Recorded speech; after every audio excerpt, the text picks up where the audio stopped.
एक ऐसा शहर जिसमें जो जहां चाहे छोटी सी झोपड़ी बनाकर रह सकता है। जमीन का कोई पैसा कुछ नहीं देना है। कहीं अपनी कार खड़ी करके वहां भी रह सकते हैं। इस सिटी में कोई कानून नहीं, पुलिस नाम की कोई चीज भी नहीं है। लेकिन वहां एक शर्त है, इसके बारे में आगे वीडियो में बताऊंगा। और ये पत्थर जो हम रिंग और ज्वेलरी में उपयोग करते हैं और पूरी दुनिया में इसे ज्योतिष शास्त्र और अपनी किस्मत को सही करने के लिए पहनते हैं, ये काफी महंगे होते हैं। और जहाँ ये पहली बार मिले थे, वहाँ के लोग जमीन के नीचे घर, होटल, रेस्टोरेंट बनाकर रहते हैं। और एक समुद्र के बीच की ऐसी जगह है जहाँ लोगों के लिए 7 मंजिल इमारत थी। इस जगह को बनाने में कई लोगों की मौत हुई है। जैसे हम अपना जीवन यहाँ बिताते हैं, वैसे ही वो लोग समुद्र के बीच में आइलैंड पर बिताते थे। यहाँ स्कूल, लाइब्रेरी, प्लेग्राउंड और जरूरतमंद सेवाएं भी थी। तो चलो हम आपको इन शहरों के बारे में विस्तार से बताते हैं। Number 1, slab city. इस शहर को लोग अमेरिका के अंतिम मुक्त स्थानों में से एक मानते हैं। ये शहर अमेरिका के कैलिफोर्निया में सोनोरन डेजर्ट में स्थित है। शहर में ना पानी है और ना ही बिजली है। यहाँ जो रहते हैं वो दूसरे इलाकों से पानी लाकर या टैंक बनाकर अपनी जरूरत पूरी करते हैं, या जिनके पास थोड़े पैसे हैं उन्हें बिजली के लिए सोलर और जनरेटर लगाए हैं। यहाँ कुछ लोग बिना बिजली के ही काम चलाते हैं। इस जगह पर लाइब्रेरी, अलग अलग तरह के game, internet cafe, military base, swimming pool और भी बहुत कुछ है। वहाँ जो विजिटर आते हैं वो इन चीजों का इस्तेमाल करते हैं और कुछ पैसे देते हैं, जिनसे वहाँ के लोगों को मदद मिलती है। दरअसल यहाँ वही लोग रहने आते हैं जिन्हें दुनिया से कोई मतलब नहीं है, जिन्हें अकेले में टेंशन फ्री रहना है, क्योंकि आप इस शहर में कहीं भी रह सकते हैं, कुछ भी कर सकते हैं, लेकिन सिर्फ इस शहर में, क्योंकि यहाँ कोई कानून भी नहीं है। लेकिन शर्त ये है कि आप किसी दूसरे को परेशान नहीं करेंगे, बाकी आप अपनी जिंदगी कैसे भी जियो। दरअसल ये जगह दूसरे विश्व युद्ध के दौरान यूनाइटेड स्टेट्स मरीन ने 255 हेक्टेयर में ट्रेनिंग ग्राउंड बनाया था, जिसे 15 अक्टूबर 1942 को शुरू किया गया था और इसका नाम जनरल रॉबर्ट हेनरी डनलप के नाम पर रखा गया था। युद्ध के दौरान इस बेस का इस्तेमाल 3 साल तक ही किया गया।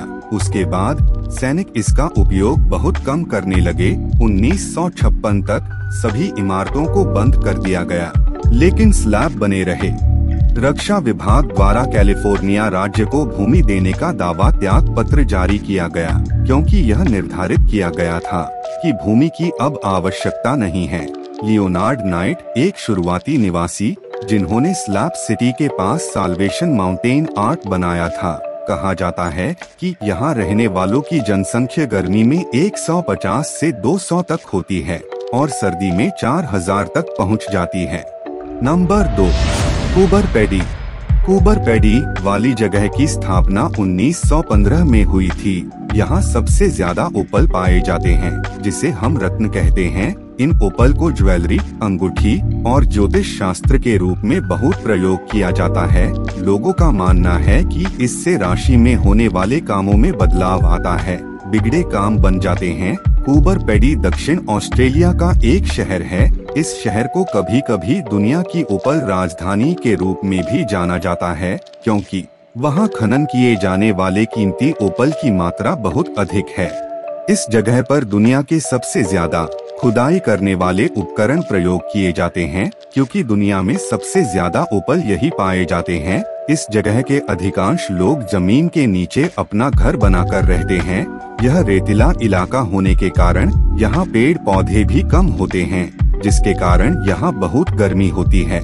इसलिए यहाँ के निवासी पहाड़ी ढलानों में बनी गुफाओं में रहना पसंद करते हैं, जिनसे इनको इन घरों में ठंड महसूस होती है। इन गुफाओं में मोटेल्स, म्यूजियम भी बने हुए हैं, जो कि लोगों के लिए अट्रैक्शन का केंद्र बने हुए हैं।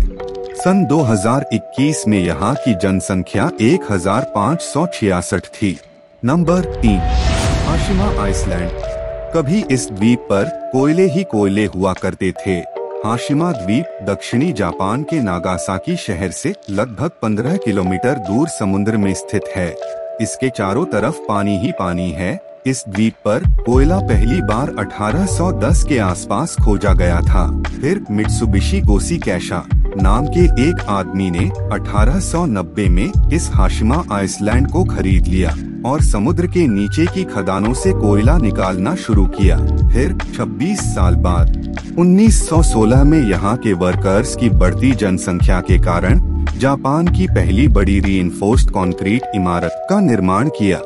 यहाँ समुद्र के बीच 7 मंजिला इमारत थी और अगले 55 सालों तक apartment blocks, school, kindergarten, hospital, town hall और एक सामुदायिक केंद्र बनाया गया। यहाँ समुद्र के बीच एक शहर बनकर तैयार हो गया था। 1959 में यहाँ की जनसंख्या 5000 तक पहुँच गई थी। यहाँ के लोग सामान्य जिंदगी जीते थे, जैसे कि वो लोग समुद्र के बीच रहते ही ना हो। फिर 1960 के दशक में जैसे ही जापान में कोयले की जगह पेट्रोलियम ने ले ली, देश भर में कोयला खदानें बंद होने लगी और हाशिमा की खदानों का भी यही हाल था। फिर मित्सुबिशी ने आधिकारिक तौर पर जनवरी 1974 में खदान बंद कर दी और द्वीप को निवासियों से मुक्त कर दिया गया। अब इस द्वीप पर कोई इंसान नहीं है। Apartment blocks, school, kindergarten, hospital सब खंडर हो चुके हैं। 2012 की James bond film sky fall में इस द्वीप के बाहरी दृश्यों को दिखाया गया है और बहुत से एपिसोड में इस द्वीप की शूटिंग हुई है। आपको हम इस चैनल पर और भी बहुत से इंटरेस्टिंग जगहों और चीजों के बारे में बताएंगे। अगर आपको वीडियो अच्छी लगी हो तो प्लीज चैनल को सब्सक्राइब करें और वीडियो को लाइक करें। धन्यवाद।